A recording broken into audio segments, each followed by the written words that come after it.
കർത്താവായ യേശുക്രിസ്തുവിൻ്റെ നിസ്തുല്യ നാമത്തിൽ നിങ്ങൾക്കെല്ലാവർക്കും എൻ്റെ സ്നേഹവന്ദനം. യോഹന്നാൻ്റെ സുവിശേഷത്തിലെ ഈ പഠനത്തിലേക്ക് നിങ്ങൾക്കെല്ലാവർക്കും സ്വാഗതം. ചില ആഴ്ചകളായി യോഹന്നാൻ്റെ സുവിശേഷം പഠിക്കുവാൻ കർത്താവ് നമ്മൾക്ക് തന്നിരിക്കുന്ന നല്ല അവസരത്തിനായി നമുക്കൊരുമിച്ച് ദൈവത്തിന് സ്തോത്രം ചെയ്യാം. ഇന്ന് നമ്മൾ മൂന്നാമത്തെ എപ്പിസോഡിലേക്ക് വന്നിരിക്കുകയാണ്. ഇത്രത്തോളം നമ്മളെ നടത്തിയ കർത്താവിൻ്റെ വൻ കൃപകൾക്കായി നമുക്ക് ദൈവത്തിന് സ്തോത്രം ചെയ്യാം. ഈ ശുശ്രൂഷകളെ ഓർത്ത് ദൈവമക്കളായ നിങ്ങൾ പ്രത്യേകം പ്രാർത്ഥിക്കണം എന്ന് സ്നേഹത്തോടെ ഞാൻ നിങ്ങളെ ഓർപ്പിക്കുകയാണ്.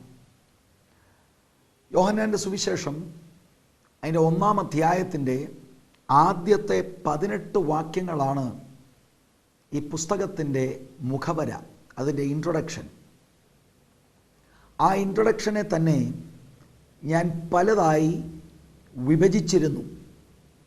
ആദ്യത്തെ 5 വാക്യങ്ങളിൽ യോഹന്നാൻ വചനത്തെ പരിചയപ്പെടുത്തുകയാണ്. 6 മുതൽ 8 വരെയുള്ള വാക്യങ്ങളിൽ വചനത്തിന് സാക്ഷിയായി ദൈവത്താൽ അയക്കപ്പെട്ട യോഹന്നാൻ സ്നാപകൻ്റെ ശുശ്രൂഷയെ യോഹന്നാൻ അപ്പോസ്തലൻ ഇൻട്രൊഡ്യൂസ് ചെയ്യുകയാണ്. 9 മുതൽ 13 വരെയുള്ള വാക്യങ്ങളിൽ വചനത്തോടുള്ള പ്രതികരണം അപ്പോസ്തലൻ ചൂണ്ടിക്കാട്ടുകയാണ്.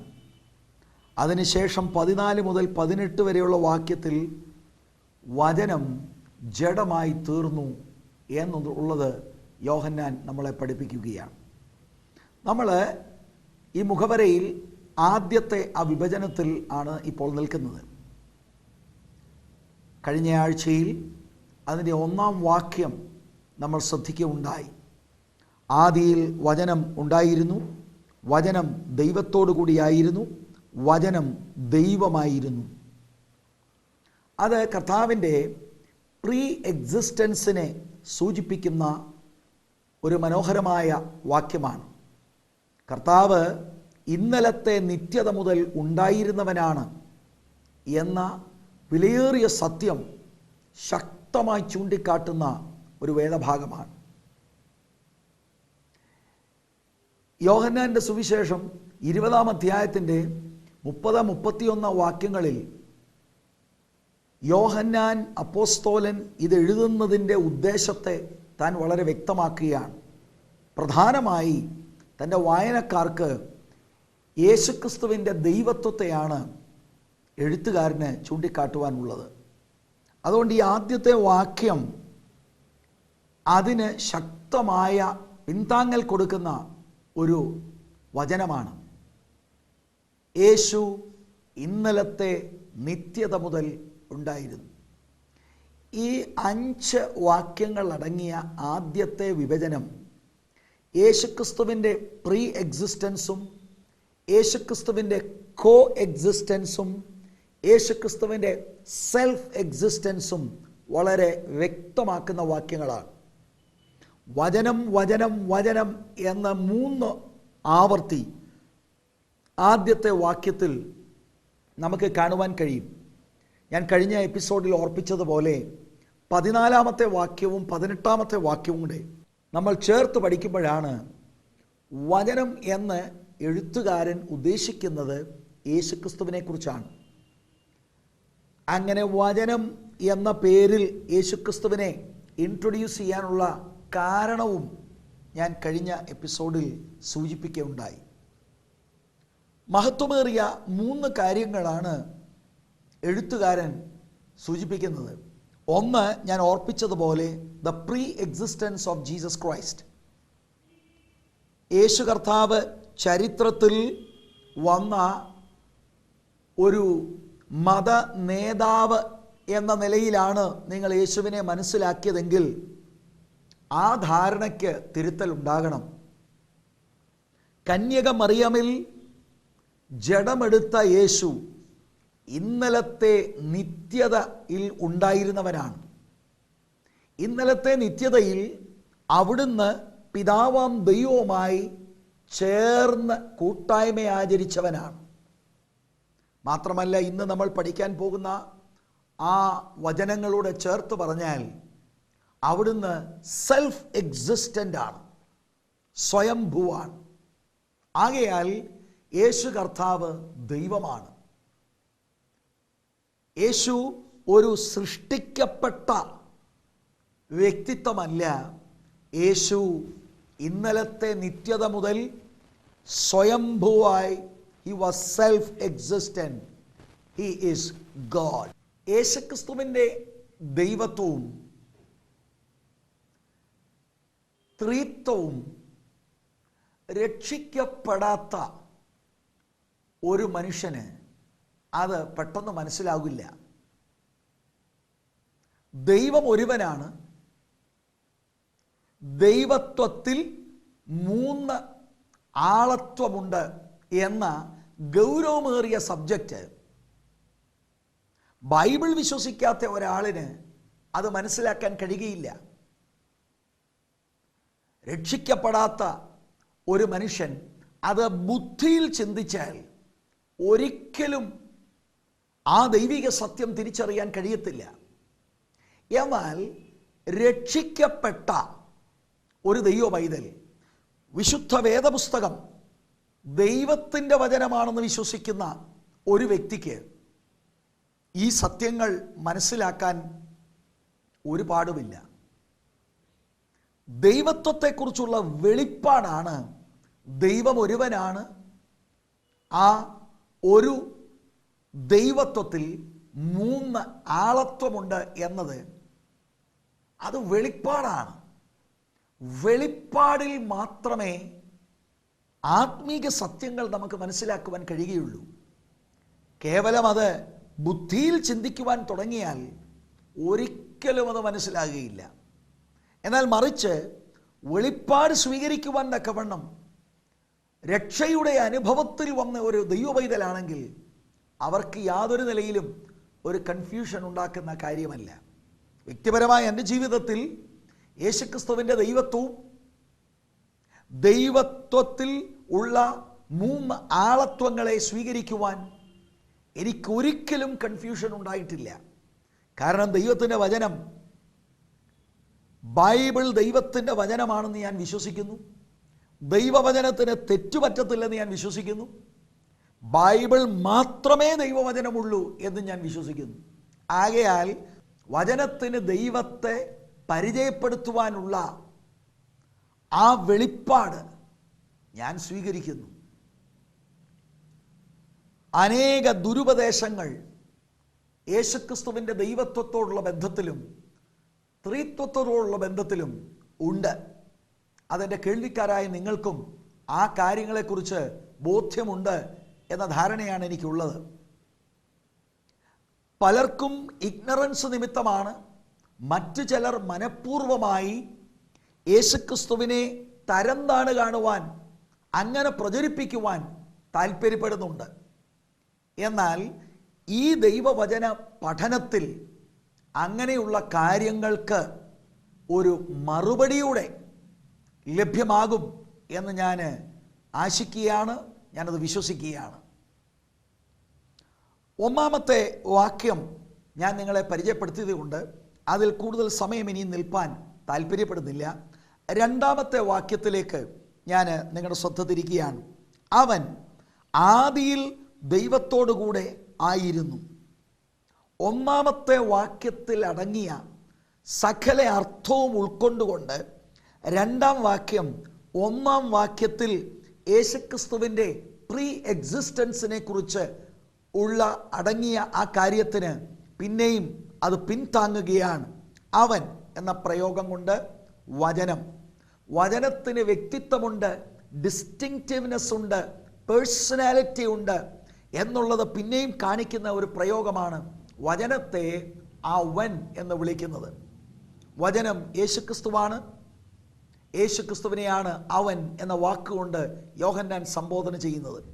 അവൻ ആദിയിൽ, ഇൻ ദ ബിഗിനിങ്, ഇന്നലത്തെ നിത്യതയിൽ ദൈവത്തോടുകൂടെ ആയിരുന്നു.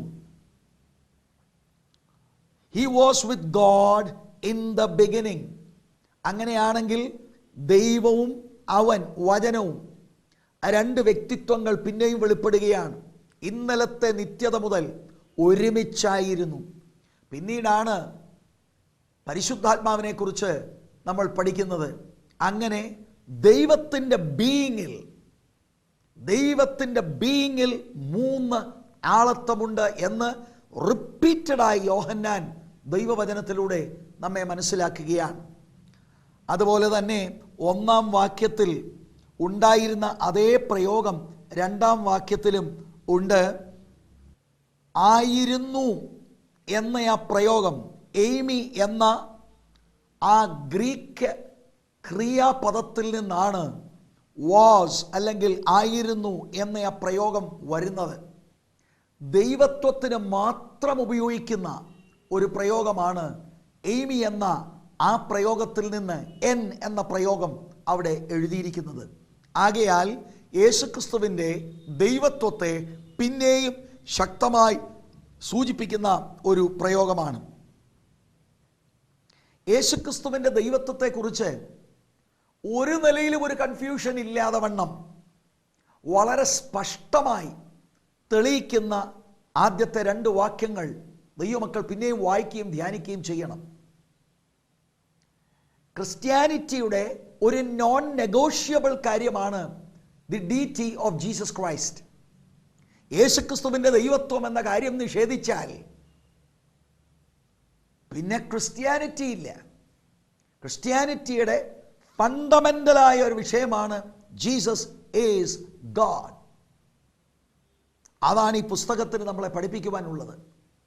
ഏതെങ്കിലും നിലയിൽ ഒരു കൺഫ്യൂഷനിൽ നിങ്ങൾ അകപ്പെട്ടു എങ്കിൽ ഈ വചനങ്ങൾ നിങ്ങളെ സ്വതന്ത്രമാക്കട്ടെ. വേഗത്തിൽ ഓടുന്ന ദൈവത്തിൻ്റെ വചനം, ഇരുവായ് തലയുള്ള ഏത് വാളിനേക്കാൾ മൂർച്ചയുള്ള ദൈവത്തിൻ്റെ വചനം നിങ്ങളുടെ അകത്തെ ആ കൺഫ്യൂഷനെ ഇന്ന് അത് മുറിച്ചു മാറ്റി ദൈവത്തിൻ്റെ സത്യം നിങ്ങളിൽ വെളിപ്പെടുത്തട്ടെ എന്ന് ഞാൻ ആത്മാർത്ഥമായി പ്രാർത്ഥിക്കുകയാണ്. 3-ാമത്തെ വാക്യം പിന്നെയും വളരെ പ്രധാനപ്പെട്ട വാക്യമാണ്. അതിവിടെ ഞാൻ നിങ്ങൾക്ക് വേണ്ടി വായിക്കുകയാണ്. സകലവും അവൻ, അതായത് വചനം, അതായത് യേശു കർത്താവ്, സകലവും അവൻ മുഖാന്തരം ഉളവായതൊന്നും അവനെ കൂടാതെ ഉളവായതല്ല. പോസിറ്റീവായും നെഗറ്റീവായും ഒരേ കാര്യം തന്നെയാണ് യോഹന്നാൻ ഇവിടെ സൃഷ്ടിപ്പിനോടുള്ള ബന്ധത്തിൽ അവതരിപ്പിക്കുന്നത്. സകലവും എന്ന വാക്കിന് പാൻറ്റ എന്ന പ്രയോഗമാണ്. ഓൾ തിങ്സ് എന്ന് പറഞ്ഞാൽ സൃഷ്ടിപ്പിലെ സകല ഡീറ്റെയിൽസും, എന്തെല്ലാം സൃഷ്ടിക്കപ്പെട്ടിട്ടുണ്ടോ അത് മുഴുവനും, അതെല്ലാം വചനമാണ് സൃഷ്ടിച്ചത്. യേശു കർത്താവാണ് സൃഷ്ടിച്ചത്. ത്രിയേക ദൈവത്വത്തിൽ യേശു കർത്താവാണ് സൃഷ്ടിക്കുന്നതായി നാം കാണുന്നത്. സകലവും എന്ന വാക്കുകൊണ്ട് അതാണ് അർത്ഥമാക്കുന്നത്. ചില വാക്യങ്ങൾ അതിനോടുള്ള ബന്ധത്തിൽ ഞാൻ വായിച്ച് കേൾപ്പിക്കുവാൻ താല്പര്യപ്പെടുകയാണ്. കൊലോസ്യ ലേഖനം 1-ാം അധ്യായം അതിൻ്റെ 16-ാം വാക്യം ഞാൻ നിങ്ങൾക്കായി വായിക്കുന്നു. സിംഹാസനങ്ങളാകട്ടെ, കർത്തൃത്വങ്ങളാകട്ടെ, വാഴ്ചകളാകട്ടെ, അധികാരങ്ങളാകട്ടെ, സകലവും അവൻ മുഖാന്തരം സൃഷ്ടിക്കപ്പെട്ടു. അവൻ മുഖാന്തരവും അവനായും സകലവും സൃഷ്ടിക്കപ്പെട്ടിരിക്കുന്നു. യോഹന്നാൻ പറയുന്ന കാര്യം തന്നെ അപ്പോസ്തലനായ പൗലോസ് കൊലോസ്യർക്ക് എഴുതുമ്പോൾ ആ കാര്യങ്ങൾ പിന്നെയും വ്യക്തമാക്കുകയാണ്. എബ്രായ ലേഖനത്തിലേക്ക് വരുമ്പോൾ പിന്നെയും 1-ാം അധ്യായത്തിൻ്റെ ആദ്യത്തെ 2 വചനങ്ങൾ ഞാൻ നിങ്ങൾക്കായി ഇവിടെ വായിക്കുന്നു. ദൈവം പണ്ട് ഭാഗമായി വിവിധമായും പ്രവാചകന്മാർ മുഖാന്തരം പിതാക്കന്മാരോട് അരുളി ചെയ്തത് ഈ അന്ത്യകാലത്ത് പുത്രൻ മുഖാന്തരം നമ്മോട് അരുളി ചെയ്തിരിക്കുന്നു. അടുത്ത ശ്രദ്ധിക്കുക. അവനെ താൻ സകലത്തിനും അവകാശിയാക്കി വെച്ചു. അവൻ മുഖാന്തരം ലോകത്തെയും ഉണ്ടാക്കി. Jesus Christ is the creator of the whole universe, of the whole world and everything. സ്വർഗത്തിലുള്ളതാകട്ടെ, ഭൂമിയിലുള്ളതാകട്ടെ, മാലാഖമാരാകട്ടെ, മനുഷ്യരാകട്ടെ, എല്ലാം it was created by our Lord Jesus Christ. യേശുക്രിസ്തുവിൻ്റെ ദൈവത്വത്തെ പിന്നെയും സൂചിപ്പിക്കുന്ന ഒരു വളരെ പ്രധാനപ്പെട്ട വാക്യമാണ്. അവിടെ മറ്റൊരു പ്രയോഗം ഉളവായി എന്ന് മൂന്നാമത്തെ വാക്യത്തിൽ എഴുതിയിരിക്കുന്നത്. ഒന്നാം വാക്യം വ്യാഖ്യാനിച്ച സമയത്ത് മൂന്നാം വാക്യത്തിലെ ഈ പ്രയോഗത്തിൻ്റെ മൂലഭാഷ ഞാൻ നിങ്ങളുടെ ശ്രദ്ധയിൽ കൊണ്ടുവന്നിരുന്നു. ഒന്നുകൂടെ അത് പറയാം. സകലവും അവൻ മുഖാന്തരം ഉളവായി. ഉളവായതൊന്നും അവനെ കൂടാതെ ഉളവായതല്ല. പല ആവർത്തി ഉളവായി എന്ന പ്രയോഗം മൂലഭാഷയിൽ എജിനിറ്റോ എന്ന പ്രയോഗമാണ്. അത് ദൈവത്വത്തിന് ഉപയോഗിക്കുന്ന പ്രയോഗമല്ല, സൃഷ്ടിപ്പിന് ഉപയോഗിക്കുന്ന പ്രയോഗമാണ്.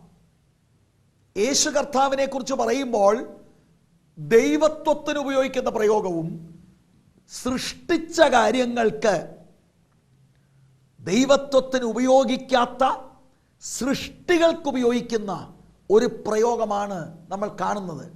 ആ രണ്ടും വേർതിരിച്ച് നമുക്കത് മനസ്സിലാക്കാൻ കഴിയും. യേശു കർത്താവ് സൃഷ്ടാവാണ്. സൃഷ്ടാവിന് എയ്മി എന്ന പ്രയോഗത്തിൽ നിന്ന് യേശുവിൻ്റെ ദൈവത്വത്തെ സൂചിപ്പിക്കുന്ന പ്രയോഗവും ഇവിടെ എജിനിറ്റോ എന്ന പ്രയോഗത്തിൽ നിന്ന് ഉളവായതെല്ലാം സൃഷ്ടിക്കപ്പെട്ടതാണ്, അതിനൊരാദി ഉണ്ട് എന്ന കാര്യം നമുക്ക് വളരെ വ്യക്തമായി മനസ്സിലാക്കുവാനായി കഴിയും. മാത്രമല്ല അവിടെ ഒരു പ്രത്യേക കാര്യം ദൈവമക്കൾ നോട്ട് ചെയ്യേണ്ടത് ആവശ്യമാണ്. എന്തിൽ നിന്നാണ് ഉളവാക്കിയത്? ഈ വാക്യം നമ്മെ വിളിച്ചറിയിക്കുന്ന പ്രധാനപ്പെട്ട ഒരു ദൂത് ഒന്നുമില്ലായ്മയിൽ നിന്നുമാണ് യേശു കർത്താവ് സകലത്തെയും സൃഷ്ടിച്ചത്. There was absolutely nothing. ക്രിസ്ത്യാനിറ്റിയുടെ ഒരു ഫണ്ടമെൻ്റൽ വിശ്വാസമാണത്. ഈ വചനങ്ങൾ ശക്തമായി ആ വിശ്വാസത്തെ പിന്താങ്ങുകയാണ്. ഒന്നുമില്ലായ്മയിൽ നിന്നും കർത്താവ് സകലത്തെയും വിളിച്ചു വരുത്തിയതാണ്, സൃഷ്ടിച്ചതാണ്. പവർഫുള്ളായിട്ടുള്ള ഒരു സൃഷ്ടിപ്പ് സർവശക്തനായ ദൈവം, നമ്മുടെ വാഴ്ത്തപ്പെട്ട കർത്താവ് നടത്തി. പ്രത്യേകിച്ച് ആ കാലഘട്ടത്തിൽ ഉണ്ടായിരുന്ന ഒരു ദുരുപദേശത്തിന് ഖണ്ഡനം കൂടെയാണ് ഈ മൂന്നാമത്തെ വചനം. നോസ്റ്റിസിസം എന്ന ഒരു ദുരുപദേശം ആ കാലഘട്ടത്തിൽ ഉണ്ടായിരുന്നു. അവരുടെ തത്വചിന്തകളായിരുന്നു. ആ തത്വചിന്തകൾ, ഫിലോസഫികൾ, അവരുടെ പ്രത്യേക വിസ്ഡം, അതിലൂടെ ക്രിസ്ത്യാനിത്വത്തെ അവർ എക്സ്പ്ലെയിൻ ചെയ്യുവാനായി ശ്രമിച്ചു. അവർ വിശ്വസിച്ചത് ആദിയിൽ, നിത്യതയിൽ ദൈവവും ഉണ്ടായിരുന്നു, മാറ്ററും ഉണ്ടായിരുന്നു. സൃഷ്ടിക്കേണ്ടതിന് വസ്തു ഉണ്ടായിരുന്നു. പക്ഷേ വസ്തു പ്യൂറല്ല, ഇംപ്യൂർ ആയിരുന്നു എന്നവർ വിശ്വസിക്കുകയാണ്. അങ്ങനെ അശുദ്ധമായ വസ്തുവിനെ വിശുദ്ധനായ ദൈവത്തിന് തൊടാൻ പോലും കഴിയത്തില്ല. ആകയാൽ സർവശക്തനായ വിശുദ്ധനായ ദൈവമല്ല ഭൂമിയെയും അതിലുള്ളതിനെയൊക്കെ സൃഷ്ടിച്ചതെന്നാണ് അവർ വിശ്വസിച്ചതും പ്രചരിപ്പിച്ചതും. പിന്നെ എങ്ങനെയാ സൃഷ്ടിപ്പ് നടന്നത്? അങ്ങനെ വിശുദ്ധനായ ദൈവത്തിന് അശുദ്ധിയുള്ള ഈ വസ്തുവിനെ തൊടാൻ കഴിയാത്തത് കൊണ്ട് വിശുദ്ധനായ ദൈവം തന്നിൽ നിന്ന് തന്നെ പല ചെറിയ ദൈവങ്ങളെ, എമാനേഷൻസിനെ പുറത്തുവിട്ടു. അതെല്ലാം ഡിസെൻഡിങ് ഓർഡറിലാണ്. സർവശക്തനായ ദൈവത്തിൽ നിന്ന് ഒരു എമാനേഷൻ ഉണ്ടായി.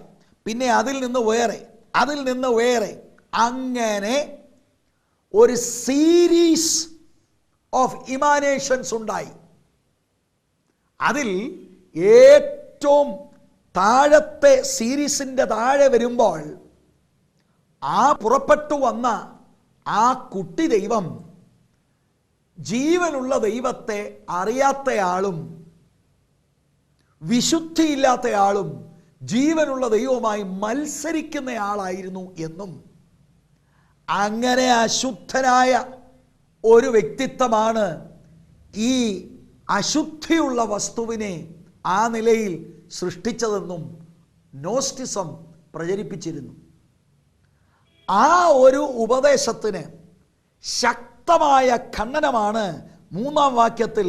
അങ്ങനെയല്ല, സകലവും യേശുക്രിസ്തു മുഖാന്തരം, ദൈവത്തിൻ്റെ വചനം മുഖാന്തരം ഒന്നുമില്ലായ്മയിൽ നിന്നും ഉളവാക്കി. വസ്തു നേരത്തെ ഇല്ലായിരുന്നു, എല്ലാം സൃഷ്ടിക്കപ്പെട്ടതാണ്. മാത്രമല്ല, നോസ്റ്റിസം ചിന്തിച്ചിരുന്നത് വിശുദ്ധനായ ദൈവത്തിന് ഭൂമി ഉണ്ടാക്കാൻ കഴിയത്തില്ലെന്ന. ദൈവത്തിൻ്റെ വചനം അങ്ങനെയല്ല പറയുന്നത്. ഭൂമിയും അതിലുള്ളതെല്ലാം ദൈവത്തിൻ്റെ വകയാണ്. വിശുദ്ധനായ ദൈവം തന്നെയാണ് ഈ സൃഷ്ടിപ്പ് മുഴുവനും നടത്തിയത്.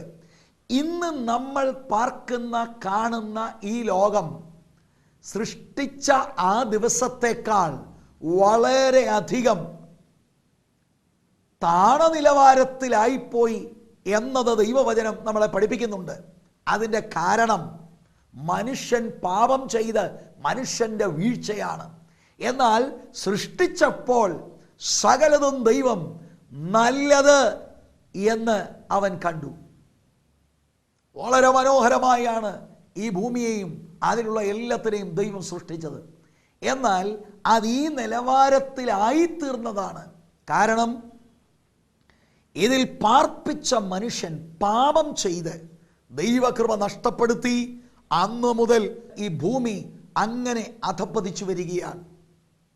അതാണ് നമുക്ക് മനസ്സിലാക്കുവാനായി കഴിയുന്നത്. ഉൽപ്പത്തി പുസ്തകം 1-ാം അധ്യായം അതിൻ്റെ 31-ാമത്തെ വാക്യം ഞാൻ ഇവിടെ നിങ്ങൾക്കായി വായിക്കുന്നു.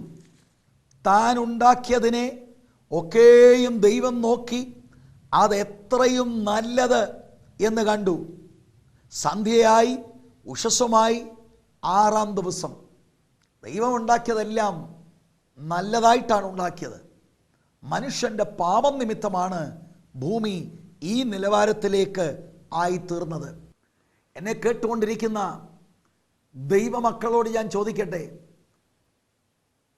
സൃഷ്ടിപ്പിൻ്റെ കാര്യങ്ങൾ ഞാൻ അല്പമായി നിങ്ങളുടെ മുൻപാകെ ഞാൻ കാര്യങ്ങൾ ചൂണ്ടിക്കാട്ടി. യോഹന്നാന്റെ സുവിശേഷത്തിൽ 3-ാം വാക്യം പറയുന്നത് വളരെ സ്പഷ്ടമായിട്ട് യേശുക്രിസ്തുവിൻ്റെ ദൈവത്വത്തോടുള്ള ബന്ധത്തിൽ സകലതും അവൻ മുഖാന്തരം സൃഷ്ടിക്കപ്പെട്ടു എന്നാണ് പറയുന്നത്. ഉളവായതൊന്നും അവനെ കൂടാതെ ഉളവായതല്ല. അനേക വാക്യങ്ങൾ നമ്മൾ വായിച്ച് ശ്രദ്ധിച്ചു. ഇന്ന് സൃഷ്ടിപ്പ് ഈ നിലവാരത്തിലായിരിക്കുന്നത് മനുഷ്യൻ്റെ പാപം നിമിത്തമാണ് എന്ന് ഞാൻ സൂചിപ്പിച്ചു. എന്നാൽ എൻ്റെ കേൾവിക്കാരായ നിങ്ങളോട് ഞാൻ ചോദിക്കട്ടെ, സകലത്തെയും ഒന്നുമില്ലായ്മയിൽ നിന്നും സൃഷ്ടിച്ച ഈ മഹാദൈവവുമായി വ്യക്തിപരമായ ഒരു ബന്ധത്തിലേക്ക് പ്രവേശിക്കാമെന്ന് ദൈവത്തിൻ്റെ വചനം നമ്മെ പഠിപ്പിക്കുന്നു. അങ്ങനെയൊരു ബന്ധം നിങ്ങൾക്കുണ്ടോ? വചനമാകുന്ന ക്രിസ്തു, സകലതും സൃഷ്ടിച്ച ദൈവത്തിൻ്റെ പുത്രനായ യേശുക്രിസ്തു, ആദ്യം മുതൽ ഉണ്ടായിരുന്നവൻ, എല്ലാം സൃഷ്ടിച്ചവൻ. ഇങ്ങനെ ഒരു ദൈവത്തെയാണോ നിങ്ങൾ സ്നേഹിക്കുകയും സേവിക്കുകയും ആരാധിക്കുകയും ചെയ്യുന്നത്? അതോ സൃഷ്ടിപ്പിലെ എന്തെങ്കിലും കാര്യങ്ങളെയാണോ? ദൈവത്തിൻ്റെ വചനം വെളിപ്പെടുത്തുന്നത് ഈ മഹാദൈവവുമായി വളരെ വ്യക്തിപരമായ ബന്ധത്തിൽ നിങ്ങൾക്ക് കടന്നു വരാം എന്നാണ്. ഒരു പേഴ്സണൽ റിലേഷൻഷിപ്പ് ജീവനുള്ള ദൈവവുമായി നിങ്ങൾക്ക് സ്ഥാപിക്കാൻ കഴിയുമെന്ന് ദൈവത്തിൻ്റെ മാറ്റമില്ലാത്ത വചനം പഠിപ്പിക്കുന്നു. ആകയാൽ യോഹന്നാൻ്റെ സുവിശേഷം പഠിക്കുമ്പോൾ യേശുക്രിസ്തുവിൻ്റെ ദൈവത്വത്തെ അംഗീകരിക്കുന്നതിനുള്ള ബന്ധത്തിൽ യേശുവുമായി താങ്കൾക്ക് വ്യക്തിപരമായ ബന്ധത്തിലേക്ക് പ്രവേശിക്കുവാൻ കഴിയും. യേശു സൃഷ്ടിച്ച ഒരു സൃഷ്ടിപ്പിലെ കാര്യത്തെ അല്ല ആരാധിപ്പാൻ ദൈവം നമ്മളെക്കുറിച്ച് ആഗ്രഹിക്കുന്നത്. ഈ സൃഷ്ടിപ്പിൻ്റെ പിൻപിൽ ഇതെല്ലാം സൃഷ്ടിച്ച മഹാദൈവത്തെ ആരാധിക്കുവാനും വ്യക്തിപരമായ ബന്ധത്തിൽ ഏർപ്പെടുവാനും ആ ദൈവത്തോട് കൂടെ അനുദിനം നടക്കുവാനും ദൈവം നമുക്ക് വലിയ സൗഭാഗ്യം തരികയാണ്. ഈ വചനം കേട്ടുകൊണ്ടിരിക്കുമ്പോൾ മറ്റൊരു കാര്യം കൂടെ നിങ്ങളുടെ മുൻപാകെ വയ്ക്കുവാൻ എനിക്ക് നിയോഗമുണ്ട്. യേശുക്രിസ്തുവിൻ്റെ ശക്തി, അവിടുന്ന് ദൈവമായിരുന്നത് കൊണ്ട് അവിടുത്തെ ശക്തിയുടെ ഒരു വെളിപ്പാട് ദൈവവൈതലേ നിങ്ങളുടെ ഉള്ളിൽ ഇന്നുണ്ടാകണം. ഒന്നുമില്ലാതിരിക്കുമ്പോൾ, വസ്തുവില്ലാതിരിക്കുമ്പോൾ, മാറ്റർ ഇല്ലാതിരിക്കുമ്പോൾ ആ ഒന്നുമില്ലായ്മ നോക്കിക്കൊണ്ട് ഉണ്ടാകട്ടെ എന്ന് അരുളി ചെയ്തപ്പോൾ സകലതും ഉണ്ടായി എങ്കിൽ താങ്കളുടെ ജീവിതത്തിൽ, നിങ്ങളുടെ കുടുംബത്തിൽ ഒരത്ഭുതത്തെ ചെയ്യുവാൻ ഈ യേശുവിന് കഴിയും. സൃഷ്ടിതാവാകുന്ന ദൈവത്തിങ്കലേക്ക് കണ്ണൊന്നുയർത്തി നോക്കി, എൻ്റെ യേശുവേ, എനിക്ക് വേണ്ടി ചിലത് ചെയ്യണമേ, ഒരത്ഭുതം ചെയ്യണമേ എന്ന് ആത്മാർത്ഥമായി നിങ്ങൾ പ്രാർത്ഥിച്ചാൽ നിങ്ങൾക്ക് വേണ്ടി ഒരത്ഭുതത്തെ ചെയ്യുവാൻ യേശുവിന് കഴിയും. അതെന്തുമാകട്ടെ, നീങ്ങാത്ത ഭാരമോ, പൊറുക്കാത്ത രോഗമോ, ഏത് വലിയ കുരുക്കുമാകട്ടെ, വ്യക്തിപരമായി സൃഷ്ടാവുമായി നിങ്ങൾക്കൊരു ബന്ധമുണ്ടെങ്കിൽ അവിടുത്തേക്ക് അസാധ്യമായി ഒന്നുമില്ല. ധൈര്യമായിരിക്കുക. നിരാശയോടെ എന്നെ കേൾക്കുന്ന സഹോദരി സഹോദരന്മാരോട് ഈ വചനം എനിക്ക് തരുന്ന അധികാരത്തിൽ നിന്നുകൊണ്ട് ഞാൻ പറയാം, നിങ്ങളുടെ പ്രശ്നത്തെ സോൾവ് ചെയ്യുവാൻ സൃഷ്ടാവാം ദൈവത്തിന് കഴിയും. ആകയാൽ യേശുക്രിസ്തുവിൽ വിശ്വസിച്ച് അവനിൽ ആശ്രയിക്കുക. പലയിടങ്ങളിൽ നിങ്ങൾ പോയി കാണും, പക്ഷെ കുരുക്കഴിയുന്നില്ല. പല കാര്യങ്ങൾ അതിനോടുള്ള ബന്ധത്തിൽ മതപരമായും ആത്മീകമായും ചടങ്ങുകൾ ചെയ്തു കാണും, പക്ഷേ നിങ്ങളുടെ ആ കുരുക്ക പ്രത്യേക പ്രശ്നം മാറുന്നില്ല. പ്രശ്നം മാറുവാൻ, ആ നിങ്ങളുടെ പോരായ്മ നീക്കുവാൻ ഒരു വഴിയുണ്ട്. സൃഷ്ടാവാം ദൈവം നിങ്ങൾക്ക് വേണ്ടി ഇന്നും ജീവിക്കുന്നു. നിങ്ങളുടെ പ്രശ്നത്തെ കൈകാര്യം ചെയ്യുവാൻ യേശുക്രിസ്തുവിന് കഴിയും. 1, 2, 3 വാക്യങ്ങൾ ഒന്നുകൂടെ വായിക്കാം. ആദിയിൽ വചനമുണ്ടായിരുന്നു, വചനം ദൈവത്തോടു കൂടിയായിരുന്നു, വചനം ദൈവമായിരുന്നു. 2-ാം വാക്യം അതിനെ പിന്താങ്ങുന്നു, അവൻ ആദിയിൽ ദൈവത്തോടു കൂടെ ആയിരുന്നു. ഇന്ന് നമ്മൾ ചിന്തിച്ച 3-ാം വാക്യം, സകലവും അവൻ മുഖാന്തരം ഉളവായി. ഉളവായതൊന്നും അവനെ കൂടാതെ ഉളവായത് അല്ല. 4-ാം വാക്യം, അവനിൽ, ആരിൽ? വചനത്തിൽ എന്ന് പറഞ്ഞാൽ യേശുക്രിസ്തുവിൽ. അവനിൽ ജീവൻ ഉണ്ടായിരുന്നു, ജീവൻ മനുഷ്യരുടെ വെളിച്ചമായിരുന്നു. ഞാൻ പറഞ്ഞല്ലോ, പ്രീ എക്സിസ്റ്റൻസും കോ എക്സിസ്റ്റൻസും സെൽഫ് എക്സിസ്റ്റൻസും ഈ 5 വാക്യങ്ങൾ നമ്മെ കാണിക്കുന്നുണ്ട്. അതിൽ സെൽഫ് എക്സിസ്റ്റൻസിനെ വളരെ തെളിവായി കാണിക്കുന്ന ഒരു പ്രയോഗമാണ് അവനിൽ ജീവൻ ഉണ്ടായിരുന്നു. യോഹന്നാന്റെ സുവിശേഷത്തിൽ ധാരാളം നിങ്ങൾ ജീവൻ എന്ന പ്രയോഗം കാണും. കുറിവാക്യത്തിൽ തന്നെ അതുണ്ട്. സോയെ എന്നൊരു പ്രയോഗമാണ് മൂലഭാഷയിൽ ജീവന് എഴുതിയിരിക്കുന്നത്. അത് ആത്മീക ജീവനെ കുറിക്കുന്ന ഒരു പ്രയോഗമാണ്. അത് നിത്യജീവനെ കുറിക്കുന്ന പ്രയോഗമാണ്. നിത്യജീവനെക്കുറിച്ച് ഇനിയും ധാരാളം കാര്യങ്ങൾ നമ്മൾ ഇനിയും പഠിക്കേണ്ടതായിട്ടുണ്ട്. എങ്കിലും പ്രാരംഭത്തിൽ ചില സൂചനകൾ തരുവാൻ താല്പര്യപ്പെടുകയാണ്. യേശുക്രിസ്തുവിൽ അവിടുന്ന് ദൈവമായതുകൊണ്ട്, സൃഷ്ടാവാം ദൈവമായതുകൊണ്ട് അവനിൽ ജീവനുണ്ട്. He is the source of eternal life. അല്ലാതെ ഈ ജീവൻ മറ്റെവിടുന്നോ കിട്ടിയതല്ല. യേശുവാണ് നിത്യജീവന്റെ ഉറവ. യേശുവിൻ്റെ ദൈവത്വത്തെയും തൻ്റെ സെൽഫ് എക്സിസ്റ്റൻസിനെയും സൂചിപ്പിക്കുന്ന ഒരു പ്രയോഗമാണ്. അവനിൽ ജീവൻ ഉണ്ടായിരുന്നു. എന്നിട്ട് ആ വാക്യം പറയുന്നത് ജീവൻ മനുഷ്യരുടെ വെളിച്ചമായിരുന്നു. ജീവനും വെളിച്ചവും തമ്മിൽ ഒരു ബന്ധമുണ്ട്. ദൈവത്തിൻ്റെ ജീവൻ, ആത്മീക ജീവൻ, നിത്യജീവൻ, അതിൻ്റെ ഉറവ യേശു കർത്താവായിരുന്നു. അവിടുത്തെ ജഡ അവതാരത്തിൽ ആ ജീവൻ പ്രദർശിപ്പിച്ചതാണ് വെളിച്ചമായി ജനം കണ്ടത്. എന്ന് പറഞ്ഞാൽ വെളിച്ചം ജീവന്റെ മാനിഫെസ്റ്റേഷനാണ്.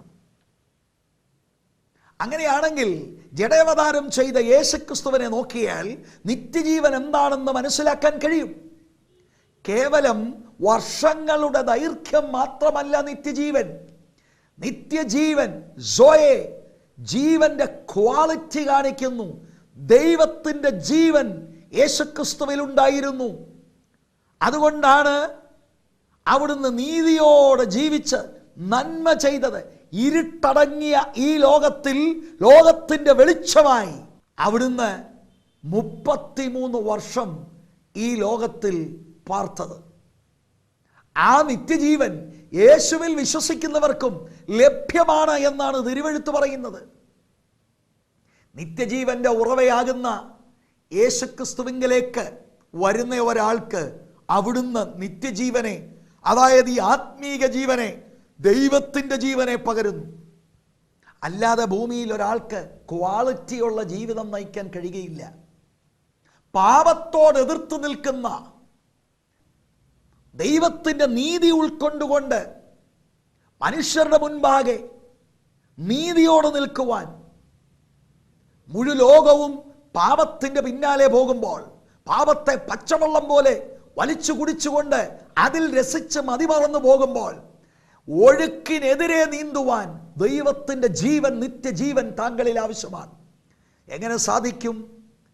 ജീവന്റെ ഉറവയാകുന്ന യേശുവിനെ നിങ്ങളുടെ ഉള്ളിലേക്ക് സ്വീകരിച്ചാൽ തീർച്ചയായും നിത്യജീവൻ നിങ്ങളിലും വ്യാപരിക്കുവാൻ തക്കവണ്ണം ഇടയായിത്തീരും. ഞാൻ ഈ എപ്പിസോഡ് ഇവിടെ അവസാനിപ്പിക്കുമ്പോൾ അടുത്ത ആഴ്ചയിൽ തീർച്ചയായും നിത്യജീവനെക്കുറിച്ചും അതിനുശേഷം 5-ാം വാക്യത്തിൽ നമുക്ക് പ്രവേശിക്കണം. വെളിച്ചം ഇരുളിൽ പ്രകാശിക്കുന്നു, ഇരുളോ അതിനെ പിടിച്ചടക്കിയില്ല എന്ന വാക്യം കൂടെ അടുത്ത എപ്പിസോഡിൽ നമുക്ക് ചിന്തിക്കേണ്ടത് ആവശ്യമാണ്. എന്നാലും നിത്യജീവൻ തരുന്ന യേശുവിനെ ഇതുവരെ പരിചയപ്പെട്ടിട്ടില്ലെങ്കിൽ, സൃഷ്ടിതാവാം യേശുക്രിസ്തുവിനെ ഇതുവരെ പരിചയപ്പെട്ടിട്ടില്ല എങ്കിൽ, ദൈവമാകുന്ന യേശുക്രിസ്തുവുമായി വ്യക്തിപരമായ ബന്ധമില്ല എങ്കിൽ, വചനം കേട്ടുകൊണ്ടിരിക്കുന്ന താങ്കൾക്ക് ആ കാര്യം ലഭ്യമാണ് എന്ന് ദൈവത്തിൻ്റെ വചനം പറയുന്നു. മനസ്സ് ഒന്ന് മാറ്റാൻ തയ്യാറായാൽ, വിമർശന ബുദ്ധിയോടെ കേൾക്കാതെ ഈ ദൈവവചനത്തിന് മുൻപാകെ നിങ്ങളെ തന്നെ ഒന്ന് താഴ്ത്തി, കർത്താവേ, ഈ ജീവനുള്ള ദൈവവുമായി എനിക്കൊരു ബന്ധം ആവശ്യമാണ്. ഈ വല്ലാത്ത ലോകത്തിൽ, ഇരുട്ടുള്ള ലോകത്തിൽ, പാപം നിറഞ്ഞ ലോകത്തിൽ, അന്ധകാരം, പിശാച് ഇട്ടിരിക്കുന്ന അന്ധകാര നുകത്തിൻ്റെ കീഴിലായിരിക്കുന്ന ലൗകിക മനുഷ്യരുടെ ആ കുത്തൊഴുക്കിനെതിരെ നീന്തുവാനുള്ള ദൈവത്തിൻ്റെ ജീവൻ നിങ്ങളിൽ വ്യാപരിക്കുവാൻ കർത്താവായ യേശുക്രിസ്തുവിനോട് പ്രാർത്ഥിച്ച്, കർത്താവേ, ഞാൻ അങ്ങേ സ്വീകരിക്കുന്നു എന്ന് പറഞ്ഞൊന്ന് ഏൽപ്പിച്ചു കൊടുത്താൽ നിങ്ങൾക്കും അത് അനുഭവമാകും. ഞാനൊരു വാക്കിൽ നിങ്ങൾക്ക് വേണ്ടി പ്രാർത്ഥിച്ച് എപ്പിസോഡ് നിർത്തുവാൻ താല്പര്യപ്പെടുകയാണ്. യേശു ഇന്നലത്തെ നിത്യതയിലുണ്ടായിരുന്നു. യേശു പിതാവാം ദൈവത്തോട് ചേർന്ന് നിത്യത മുതൽ ഉണ്ടായിരുന്നവനാണ്. യേശു സകലത്തെയും സൃഷ്ടിച്ചവനാണ്. യേശുവിൽ, അവനിൽ ജീവൻ, നിത്യജീവൻ, ദൈവത്തിൻ്റെ ജീവൻ ഉണ്ടായിരുന്നു. അതൊരാത്മീക ജീവനാണ്. ആ ജീവൻ തന്നിൽ വിശ്വസിക്കുന്ന ആളുകൾക്ക് പ്രാപിക്കാൻ കഴിയും. അങ്ങനെയാണെങ്കിൽ ഈ ലോകത്തിൽ ദൈവത്തിൻ്റെ വെളിച്ചമായി അങ്ങനെ യേശുവിനെ സ്വീകരിക്കുന്നവർക്ക് നടക്കാൻ കഴിയും. നിങ്ങളുടെ ആഗ്രഹം അതാണെങ്കിൽ എന്നോട് ചേർന്ന് നിങ്ങൾക്കും പ്രാർത്ഥിക്കുവാൻ കണ്ണുകളെ അടയ്ക്കാം. പരിശുദ്ധ പിതാവേ, അവിടുത്തെ പുത്രനെ ഞങ്ങൾക്ക് ഉയർത്തുവാനും യേശുക്രിസ്തു ആരാണ് എന്ന് വാസ്തവമായി ചുരുക്കമായി ഒന്ന് ചിന്തിക്കുവാനും ഞങ്ങൾക്ക് തന്ന ഭാഗ്യത്തിനായി സ്തോത്രം. ഹൃദയത്തിൻ്റെ ദൃഷ്ടി തുറന്ന് കാര്യങ്ങളെ ഗ്രഹിച്ച് അവിടുത്തെ പുത്രനെ അംഗീകരിക്കുന്ന എല്ലാവരുടെ മേലും ധാരാളമായ കൃപ പകർന്ന് അവരെ ആശീർവദിക്കണമേ. രോഗത്താലും പ്രയാസത്താലും ഭാരപ്പെടുന്നവരെ കർത്താവെ വിടുവിക്കുകയും സൗഖ്യമാക്കുകയും ചെയ്യണമേ. നിത്യത മുതൽ ഉണ്ടായിരുന്നവനും സകലത്തെ ഉളവാക്കിയവനുമായ കർത്താവെ, അവർക്ക് വേണ്ടി ഒരത്ഭുതത്തെ ചെയ്ത് അവിടുത്തെ നാമത്തെ മഹത്വീകരിക്കണമേ. യേശു കർത്താവിൻ നാമത്തിൽ തന്നെ ആമേൻ. ദൈവം നിങ്ങളെ ധാരാളമായി അനുഗ്രഹിക്കുമാറാകട്ടെ.